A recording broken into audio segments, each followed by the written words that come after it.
ఎస్ఐబిని ఒక అడ్డగా మార్చి రాజకీయ నాయకుల మాలాంటి రాజకీయ నాయకుల ఫోన్లు ట్యాబ్ చేయడము, వ్యాపారస్తుల ఫోన్ ట్యాబ్ చేయడము, అడ్వకేట్ల ఫోన్ ట్యాబ్ చేయడము, సినిమాల ఫోన్లు ట్యాబ్ చేయడము, ఇంతకన్నా ఘోరమైన ఇంకోటి ఉస్మానియా యూనివర్సిటీకి సంబంధించి ప్రొఫెసర్ల ఫోన్ కూడా ట్యాబ్ చేశారు. ప్రొఫెసర్లది వాళ్ళ కూడా స్టేట్మెంట్ కనేసారు వీళ్ళు, వాళ్ళ స్టేట్మెంట్ కనేసారు వీళ్ళు. నేను గ్రూప్ 1 ఎగ్జామ్ సంబంధించి పేపర్ లీకేజ్ సంబంధించి ఫైట్ చేస్తుంటే ఆ రోజు అరెస్ట్ చేశాను. నేను ముందుగానే పోలీసు వాళ్ళు మా ఇంటికి వచ్చి నువ్వు పోతున్నావు అని చెప్పని, నీకెట్లా చేస్తుంటే సమాధానం లేదు. ఇక ఇంతకంటే ఘోరం ఇంకో అసలు విషయం ఏంటంటే, ఇక ఆశ్చర్యకరమైన విషయం ఏంటంటే టీఎస్పీఎస్సీ పేపర్ లీకేజ్ కేసును విచారిస్తున్న జడ్జి ఫోన్ కూడా ట్యాబ్ చేశారు వీళ్ళు. హైకోర్టు జడ్జి ఫోన్ కూడా ట్యాబ్ చేశారు వీళ్ళు. టీఎస్పీఎస్సీ పేపర్ లీకేజ్ విషయంలో విచారణ చేస్తున్న హైకోర్టు జడ్జి గారి ఫోన్ కూడా వీళ్ళు ట్యాబ్ చేశారు. ఇప్పుడున్న ముఖ్యమంత్రి గారు కూడా ట్యాబ్ చేశారు అప్పటికి. ఇది దీంతో పాటు అనేక లావాదేవీలకు సంబంధించి వీళ్ళు దీన్ని లబ్ధి పొందిన జిల్లా. అసలు ఈ ప్రభాకర్ రావు అంటోడు, ఈ రాధాకిషోర్ పెద్ద లఫంగాలు వీళ్ళిద్దరు ఫాల్తుగాలు వీళ్ళిద్దరు. నేను ఈ భాష మాట్లాడుతూ నాకే సిగ్గనిపిస్తున్నది. వాళ్ళు చేసిన భాగవతం లోపల వాళ్ళు చెప్తుంటే వీళ్ళను సమాజం క్షమించదు. వీళ్ళకు ఉరిశిక్ష చేస్తే ఒక్కసారి చచ్చిపోతారు. ఉరిశిక్ష ఏది వీళ్ళకు. వీడు క్షణం ఆ రోజు నేను కానీ, మా పార్టీ కార్యకర్తలు కానీ, మా నాయకులు కానీ, ఇతర పార్టీ నాయకులను ఎంత క్షోభకు గురి చేసారో ఈ ఫాల్తుగాళ్ళు ఇద్దరు ఎంత క్షోభకు గురి చేసారో వాళ్ళు విషయాలు చెప్తుంటే నిజంగానే షాక్ గురైనా. ఆశ్చర్యం అనిపించింది. గింత నీచులా వీళ్ళు, గింత ఫాల్తుగాలా వీళ్ళు. వీళ్ళని వేసింది రేవంత్ రెడ్డి ప్రభుత్వం రాగానే కథం ఒకడు అమెరికా వీకిండు, ఇంకో అరెస్ట్ చేయడానికి గిన్ని సంవత్సరాలు పట్టింది. కాపాడే ప్రయత్నం రేవంత్ రెడ్డి ప్రభుత్వం చేస్తున్నది. ఇవాళ ఈ ఎస్ఐబి ఏం చేసిందంటే, నేను మళ్ళీ చెప్తున్నా, కేవలం ఈ ఫోన్ ట్యాపింగ్ రాజకీయ నాయకుల యొక్క వ్యవహారాలు తెచ్చుకోవడం, వాళ్ళని అడ్డుకునే ప్రయత్నం చేయడం, అనుగొలుక ప్రయత్నం చేయడంతో పాటు చాలా మంది వ్యాపారస్తుల ఫోన్ కూడా ట్యాప్ చేశారు వీళ్ళు. వాళ్ళ లావాదేవీలు, వాళ్ళ బిజినెస్ ట్రాన్సాక్షన్స్ కానీ, వాళ్ళ బిజినెస్ సంబంధించి అన్ని రహస్యాలు తెచ్చుకొని ఫోన్ చేసి కేసీఆర్ కొడుకు ఫోన్ చేసి వాళ్ళని బ్లాక్మెయిల్ చేసి వేల కోట్ల రూపాయలు దొబ్బిపోయారంటే గిరే ఫోన్ ట్యాపింగ్ ఎవరని. ఇవాళ నేను అడుగుతున్నా, ఇవాళ రేవంత్ రెడ్డి గారి ప్రభుత్వాన్ని కాంగ్రెస్ ఎగ్జాంపుల్ చెప్తాను. కాంగ్రెస్ పార్టీకి సంబంధించి ఖమ్మం ఎంపీ అభ్యర్థి దగ్గర 7 కోట్ల రూపాయలు పట్టుకున్నారు వీళ్ళు పోలీసు వాళ్ళు. బీఆర్ఎస్ గవర్నమెంట్ లో ఏమైనా పైసలు, ఏమైనా 7 కోట్ల రూపాయలు. ఇట్లా చాలా మంది కాంగ్రెస్ పార్టీ నాయకుల దగ్గర 100ల కోట్ల రూపాయలు వల్ల మీరు సీజ్ చేసి పట్టుకున్నారు. ఏమైనా పైసలని, ఏ అకౌంట్లో పైసలని, ఏడికైనా ఎవరి చేతి పుట్టినాయి అంటే కేసీఆర్ గారు, కేసీఆర్ కొడుకు దగ్గరికి పోయినాయి. ఎవరు ఇచ్చిపోయి ఇదే ప్రభాకర్ రావు, రాధాకిషన్ దగ్గర పైసలు ఇచ్చారు. ఇవాళ 20 కోట్లు దొరికితే టీవీలో బ్రేకింగ్ వస్తుంది, 20 కోట్లు దొరికినాయి అని లీకేజ్ వీలేస్తారు. నెక్స్ట్ కేసీఆర్ కొడుకు ఫోన్ చేసే వెంటనే ఆ 20 కోట్లు 2 కోట్లు అవుతాయి. ఆ 20 కోట్లు 2 కోట్లు అయితే 18 కోట్లు దొబ్బిపోతారు. ఈ 2 కోట్లు రికార్డు చూపెడతారు. ఇన్ని వేల కోట్ల రూపాయలు ఇవాళ అక్రమాలు జరిగినప్పుడు దీని మీద రేవంత్ రెడ్డి గారి సర్కారు చర్యలు తీసుకునే అవకాశం ఉందా? తీసుకోదు. మరి ఈడీకి లేఖ రాస్తలేరు. ఈడీకి లెటర్ రాస్తే ఇవన్నీ దీని విచారణ జరుపుతారు కదా. ఫైనాన్స్ ట్రాన్సాక్షన్ జరిగింది కదా, వేల కోట్ల రూపాయలు ఇవాళ చేతులు మారినాయి కదా అక్రమంగా. ఇవాళ నడుతున్న సిట్ అధికారులు చాలా మంచి ఆఫీసర్లు. ఈ ఇద్దరి అధికారుల మీద మాకు ఏం వ్యతిరేకత లేదు. ఇద్దరు చాలా నిజాయితీ గల ఆఫీసర్లు, మంచి పేరుంది. కానీ మాకున్న అనుమానం వల్ల ఈ రేవంత్ రెడ్డి గారి సర్కార్ మీద మాత్రమే అనుమానం. సంవత్సరమే 1000 ఫోన్లు ట్యాప్ చేసినట్టు ఆధారాలు దొరికినాయి. మీకు ఎన్ని సంవత్సరాలు నడుపుతారు దీన్ని? ఇక ఎన్ని సంవత్సరాలు నడుపుతారు దీన్ని? కమిషన్లు ఇస్తారా, టైం పాస్ చేస్తారా? కమిషన్లు రిపోర్ట్ ఇచ్చాక ఎవరు చెల్లించుకోలేదా? ఇన్ని సంవత్సరాలకి సంవత్సరం దాటింది, ఏ ఒక్క రాజకీయ నాయకుడి మీద అరెస్ట్ చేసిరా మీరు? కేసీఆర్ గారిని, కేసీఆర్ కుటుంబం మీద చర్యలు తీసుకుని అరెస్ట్ చేసిరా ఎవరన్నా? ఎందుకంటే ఇద్దరు ఒకటే. నేను ఈ అధికారులు అడుగుతున్నా, ఇవాళ ప్రభుత్వం అడుగుతున్నా, ముఖ్యమంత్రి గారు ఫోన్లో ట్యాప్ చేశారు కదా, ముఖ్యమంత్రి గారిని పిలిచి విచారణ చేసే దమ్ము వీళ్ళకుందా, అధికారం వీళ్ళకుందా? సాక్షాత్తు జడ్జిల ఫోన్ ట్యాప్ చేశారు కదా, జడ్జిలను పిలిచి విచారణ చేసే అధికారం వీళ్ళకుందా?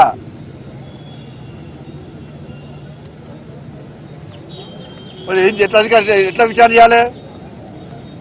అందుకే సిబిఐకి ఇవ్వాలని మేము అంటున్నాం. మీరు సిబిఐకి ఇవ్వకుంటే ఇదంతా తూతు మంత్రము. ఇది మీ ఇద్దరి మధ్య జరిగిన అండర్స్టాండింగ్, బీఆర్ఎస్ కాంగ్రెస్ మధ్య జరిగిన అండర్స్టాండింగ్. ఒక్కొక్క స్కామ్ కు అక్కడ రేటు కుదురుతుంది ఢిల్లీలో. ఫస్ట్ ఫామ్ హౌస్ కేసు ఇన్ని కోట్లు తీసుకుపోయి ఢిల్లీలో మూటల్లో పెడుతున్నారు. ఫోర్ ట్రాఫిక్ కేసు ఢిల్లీలో మూటల్లో పెడుతున్నారు. కాళేశ్వరం కేసు మూటల్లో పెడుతున్నారు. డ్రగ్స్ కేసు మూటల్లో పెడుతున్నారు. ఈడ విచారణ చేస్తానని చెప్పి ఈడంటున్నారు, కమిషన్లు వేస్తున్నారు. ఈ విచారణ పూర్తి కాకముందే కేసీఆర్ సార్ ఎవరు గెలవాలి, ఎక్కడ గెలవాలో కలుస్తున్నాడు. ఢిల్లీలో కాంగ్రెస్ పార్టీ నాయకులను 100 కోట్ల రూపాయలు మూటలు పెడుతున్నారు. కాళేశ్వరం కేసీఆర్ కుటుంబానికి ఏ విధంగా ఏటీఎంగా మారిందో, ఈ కేసీఆర్ కుటుంబం చేసిన అవినీతి, కాంగ్రెస్ పార్టీ ప్రభుత్వం వేస్తున్న కమిషన్లు అన్ని కూడా ఇలా కాంగ్రెస్ పార్టీకి, ఢిల్లీ నాయకత్వానికి ఒక ఏటీఎం లెక్క మారినాయి.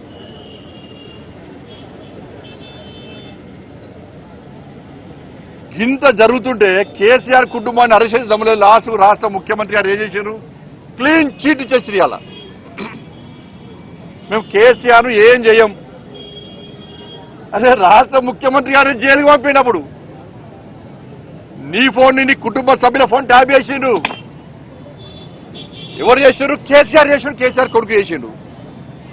అటువంటి కేసీఆర్ కు క్లీన్ చీట్ ఇచ్చిండు రాష్ట్ర ముఖ్యమంత్రి. అంటే అండర్స్టాండింగ్ చేసుకోండి.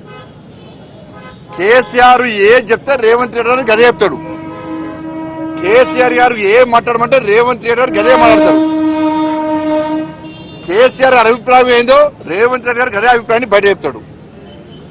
వాళ్ళ కేసీఆర్ గారి మీద చర్యలు తీసుకోమని చెప్పి సాక్షాత్తు రాష్ట్ర ముఖ్యమంత్రి గారు క్లీన్ చీట్ ఇచ్చేసిండు. ఎవరు ముఖ్యమంత్రి గారు చెప్తాను నేను, మీకు ఎవరిచ్చిన అధికారం అరెస్ట్ చేయాలని చెప్పడానికి? రాష్ట్ర ముఖ్యమంత్రి ఎవరు చెప్తే పోలీసు వాళ్ళు కోర్టు చెప్పాలి. అరెస్ట్ చేయాలన్నా వద్దా అనేది ముఖ్యమంత్రి అధికారం ఉందా? అంటే ఇప్పుడు ఏమైంది? అలా అధికారులు మీరు వేసినటువంటి కమిషన్ సంబంధించి ఈ సిట్ కమిషన్ కానీ ఇతర కమిషన్ అధికారులకు ఇండైరెక్ట్ రాష్ట్ర ముఖ్యమంత్రి గారు క్లీన్ చిట్ చేసి మీరు ఏం చేయకండి, మేము టైం పాస్ చేస్తున్నాం, మేము ఎవరిని అరెస్ట్ చేయము అని డైరెక్ట్ గా రాష్ట్ర ముఖ్యమంత్రి గారు క్లీన్ చిట్ కేసీఆర్ కుటుంబానికి ఇచ్చేసేయండి. వాళ్ళు మరి ఎందుకు ఈ కమిషన్లు ఎందుకు, ఈ విచారణలు ఎందుకు, ఈ టైం పాస్ పాలిటిక్స్ ఎందుకు? తెలంగాణ సమాజం పిచ్చోళ్ళు అయింది. మేము తెలంగాణ సమాజం ఇన్ని రోజులు కాంగ్రెస్ పార్టీ చేసిందంటే వట్టి అని మొదటి నుంచి చెప్తున్నాం. మేము ఇద్దరి లోపాయకార ఒప్పందం ఉందని ఇద్దరు చెప్తూనే ఉన్నాము. నా ముఖ్యమంత్రి గారి మాటల్లో బయటపడ్డది. సంవత్సరమే ఒక్క కేసీఆర్ కుటుంబం ఎవరిని అరెస్ట్ చేసినారు? ఎవరైనా ఒక్క రాజకీయ నాయకుడు అరెస్ట్ చేసిరా? కాబట్టి అందుకే మేము మళ్ళా డిమాండ్ చేస్తున్నాం, మీతో కాదు. ఆల్రెడీ మా రాష్ట్ర అధ్యక్షుడు రామచంద్ర గారు గత అంతకుముందే ఈ కేసును సిబిఐకి ఇవ్వాలని చెప్పి హైకోర్టులో పిటిషన్ వేయడం జరిగింది. మా మొదటి నుంచి కూడా కోరుతున్నాం. మేము ఈ ప్రభుత్వం మీద నమ్మకం లేదు, ఈ సిట్కు జడ్జిలను పిలిచే అధికారం లేదు, రాష్ట్ర ముఖ్యమంత్రి గారిని ఇతను పిలిచే అధికారం లేదు. ఇవాళ వేల కోట్ల రూపాయలు లావాదేవీలు స్కామ్ జరిగింది ఫోన్ ట్యాపింగ్ ద్వారా. వాటి మీద విచారణ చేసే అధికారం లేదు. కాబట్టి దీన్ని సిబిఐకి ఇవ్వాలని చెప్పి మేము న్యాయమైన డిమాండ్ చేస్తున్నాం. సిబిఐకి ఇవ్వడంలో మీకున్న అభ్యంతరమే ఉంది.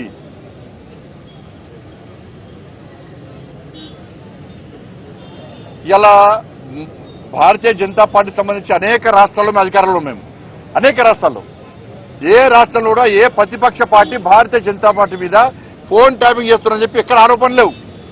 ఒక్క తెలంగాణ రాష్ట్రంలో మాత్రమే ఉన్నాయి. ఇది ఎందుకు చెప్తున్నా అంటే కాంగ్రెస్ వాళ్ళు మీ రాష్ట్రంలో లేదా అంటే ఏ రాష్ట్రం జరిగింది బీజేపీ పాలిత రాష్ట్రం ఒక రాష్ట్రం పేరు దట్ ఈస్ బీజేపీ.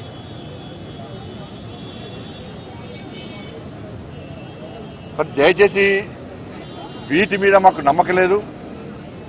అధికారుల మీద ప్రభుత్వం ఒత్తిడి తీసుకొస్తుంది. నేను ముఖ్యమంత్రి గారు మాట్లాడిన తర్వాత తెలంగాణ సమాజానికి పూర్తి అర్థమైపోయింది బీఆర్ఎస్ కాంగ్రెస్ ఒక్కటే. వీళ్ళు ఏం చర్చించుకోరు. వాళ్ళు గతంలో దోసుకున్నారు, వీళ్ళు ఇప్పుడు దోసుకోవడానికి పోటీ పడుతున్నారు.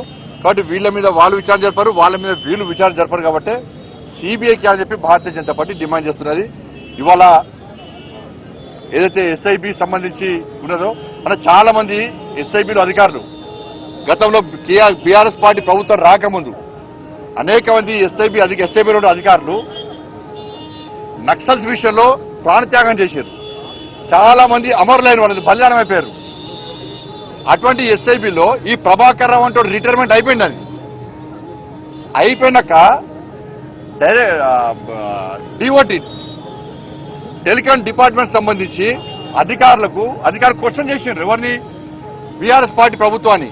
అరే ప్రభాకర్ రావు అంటే రిటైర్మెంట్ అయిపోయాడు, అటువంటి వ్యక్తిని ఎస్ఐబిలో మీరు ఏ విధంగా మీరు పెడతారు? చాలా రహస్యాలు మేము ఇలా రికార్డ్ చేయాల్సి వస్తుంది. మావోయిస్టులకు సంబంధించి ఎట్లా పెడతారు అంటే ఈ బీఆర్ రాష్ట్ర ముఖ్యమంత్రి ఏం రాసింది తెలుసా? ఈయన ఐజీ అని రాసి రిప్లై ఇచ్చాడు. ఐజీ తప్పుడు రిప్లై ఇచ్చింది నేను కేసీఆర్. హోంశాఖ ఏం చెప్తున్నది? ప్రతి జనవరి నెలలో ప్రతి జూలై మంత్లో ఈ 2 నెలల్లో ఏవైతే రికార్డు చేసిరో వాటిని వెంటనే డిలీట్ చేయాలి, ఏవైతే ఆధారాలు ఉన్నాయో వాటన్నిటిని ధ్వంసం చేయాలని చెప్పి జూలై జనవరి నెలలో చేయాలని చెప్పి హోంశాఖ ఖచ్చితమైన ఆదేశాలు జారీ చేసింది. వాటిని ఏవి కూడా కేసీఆర్ ప్రభుత్వం పాటించలేదు. కాబట్టి ఇవన్నీ కూడా కేంద్రము కరెక్ట్ విచారణ చేస్తే ఇవన్నీ బయటకు వచ్చే అవకాశాలు ఉన్నాయి. టెలికాం సంబంధించి కానీ, ఈడీకి సంబంధించి కానీ, ఫైనాన్స్ సంబంధించి కానీ ఇవన్నీ కూడా కేంద్రం ఆధీనంలోకి వస్తాయి. కాబట్టి కేంద్రానికి ఇలా సిబిఐకి విచారణ చేస్తే ఇవన్నీ విషయాలు బయటకు వస్తాయి. కాబట్టి అన్ని విషయాలు బయటకు వస్తే కేసీఆర్ కుటుంబం యొక్క బండారం బయటపడుతుంది. అప్పుడు చర్యలు తీసుకోవచ్చని చెప్పి మేమంటుంటే చర్యలే తీసుకోమని చెప్పి రేవంత్ రెడ్డి గారి సర్కార్ అంటుంటే ఇక్కడ తెలంగాణ సమాజం ఆలోచించాల్సిందని కోరుతా ఉన్నాం. ధన్యవాదాలు. అన్న లోపల జరిగిన విషయాలు బయట చెప్పద్దు. సిట్టికి సంబంధించి నా దగ్గర ఆధారాలు కానీ నా దగ్గర సమాచారం పూర్తి కూడా నేను సమర్పించిన దాన్ని కూడా విచారణ జరపాలని చెప్పి కోరాను నేను.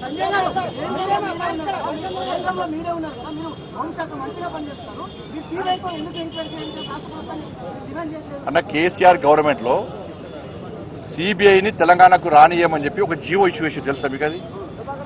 కాబట్టి డైరెక్ట్ గా సిబిఐ తెలంగాణకు వచ్చే అవకాశం లేదు. అది రాష్ట్ర కేబినెట్ రాష్ట్ర ముఖ్యమంత్రి గారు కోరాలి సిబిఐ విచారణ జరపాలని చెప్పి, లేకుంటే కోర్టు అనుమతి ఇవ్వాలి. లేకుంటే గింతసేపు అన్న సంవత్సరం చూద్దామా మేము తీసుకుపోయి గొడవ గురించుకపోయి ఒక్క మనిషి కేసీఆర్ కుటుంబం అందరిలో పడుతుంది మేము.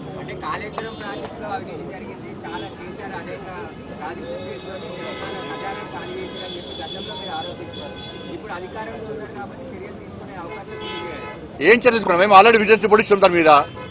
రాష్ట్ర ప్రభుత్వం చర్యలు తీసుకోవాలి. ఏం చేస్తుంది రాష్ట్ర ప్రభుత్వము? మళ్ళీ అసెంబ్లీ పెడతారు. అసెంబ్లీ ఎందుకు పెట్టాలి? క్యాబినెట్ మీద చర్చించారు, అసెంబ్లీ ఎందుకు పెట్టాలి? మళ్ళీ విరోధాలు అనుకుంటారు, తనుకొని చేస్తారు, మళ్ళీ సినిమా పడతారు, మళ్ళీ సంవత్సరం టైంపాస్. మళ్ళీ ఢిల్లీ పోతాడు, మళ్ళీ 3 రోజులు వెళ్తారు, వచ్చేస్తారు.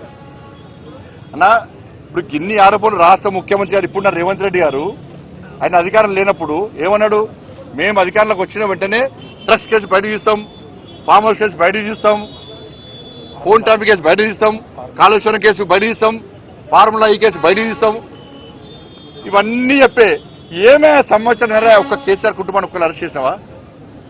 పోనీ తెలంగాణ సమాజం మొత్తము అరెస్ట్ చేస్తారు కావచ్చు అని కళ్ళకు వచ్చుతున్నారు. లాస్ట్కు ముఖ్యమంత్రి క్లీన్ చిట్ చేసింది. ఎక్కడి అరెస్ట్లుగా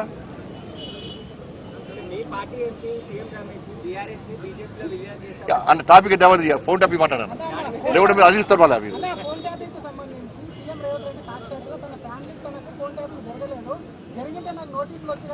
నేను ఇల్లేను, నేను ఎక్కడ చూడలే ముఖ్యమంత్రి గారు ఫోన్ ట్యాపింగ్ జరగలేదు, నాకు జరగలేదు అన్న విషయం నాకు ఇప్పుడు చూడలేదు. నేను ముఖ్యమంత్రి గారు ఫోన్ ట్యాపింగ్ జరిగి చాలా సందర్భంలో చెప్పిండు, అధికారులు కూడా రికార్డు ఉన్నది. ముఖ్యమంత్రి గారికి పక్క నోటీసులు ఇవ్వాలి వీళ్ళు. నేను మళ్ళీ చెప్తున్నా, ముఖ్యమంత్రి గారికి కూడా నోటీసులు ఇవ్వాలి, ముఖ్యమంత్రి గారు కూడా వచ్చి సమాధానం చెప్పాలి, 100% చెప్పాలి ముఖ్యమంత్రి గారు.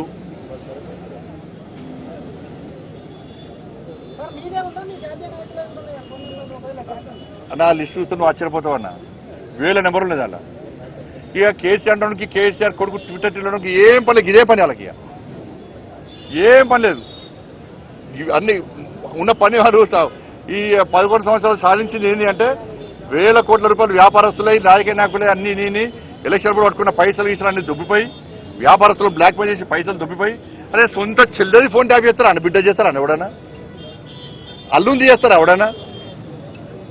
ఇక్కడ కాంది ఎవరిది? కేసీఆర్ గారిది, కేసీఆర్ కొడుకు ట్విట్టర్ టిల్లుది, కేసీఆర్ అల్లుందయా, అల్లు కొడుకెత్తాడు సంతోష్ రావు, వాళ్ళ ముగ్గురే కాదు నాకు తెలిసి, అందరి అయినాయి. బీఆర్ఎస్ పార్టీలో ఉన్న మంత్రులు అయినాయి, ఎమ్మెల్యేలు కూడా అయినాయి. బీఆర్ఎస్ పార్టీలో ఎమ్మెల్యేలు కూడా అసలు హరీష్ రావు గారు ఒక సంవత్సరం ఫోన్ వాళ్ళే, ఇప్పుడు చెప్తున్నారు వాళ్ళు సంవత్సరం ఫోన్ వాళ్ళే భయానికే. బీఆర్ఎస్ ఎమ్మెల్యేలు కూడా ఎవ్వరు నార్మల్ కాల్ మాట్లాడుకోలే, ఫేస్ టైము అయితే సిగ్నల్ అయితే వాట్సాప్.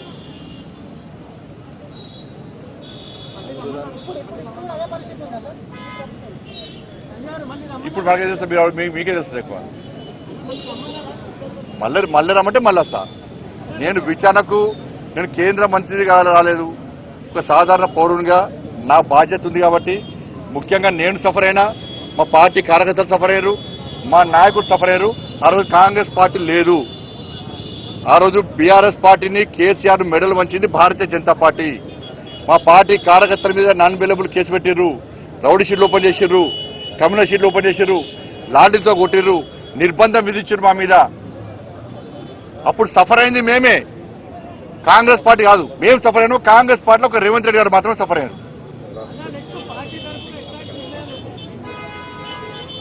మేము ఇలా డిమాండ్ చేయడానికి వచ్చినాం.